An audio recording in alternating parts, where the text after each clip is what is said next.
Sariaya, Quezon Mayor Marcelo Galleta is still in shock with the death of his 21-year-old son, Christian.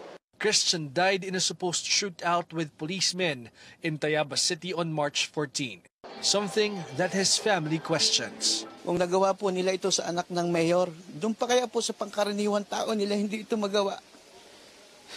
Yun po yung nakakalungkot doon. Talagang hirap na hirap po kami. Buong pamilya po namin.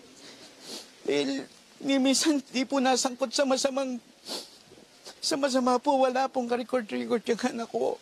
Based on the police report, Christian and his companion Christopher Manalo were aboard a motorcycle and allegedly threatened a gasoline boy in Tayabas City, Quezon Province, dawn of March 14. Tayabas police responded to the incident, which allegedly prompted a shootout. Christian and Manalo died on the spot. Christian sustained 2 gunshot wounds to his chest, while Manalo a gunshot wound also to the chest. Mayor Galleta thinks something else happened that fateful morning. Based on the medical legal report, aside from the through-and-through gunshot wounds, ligature marks were found on both wrists of Christian and Manalo. That's why the family believes they were tied or handcuffed before they were shot. Ako po ay lubos na nagtataka dahil yung motor po nila wala pong kagalos-galos. Hindi po ito nakipagbarilan kasi kung nakipagbarilan po, may tama sa likod, may tama sa balikat. Kaya po ako po ay humahanap po ng hustisya para po sa kanila.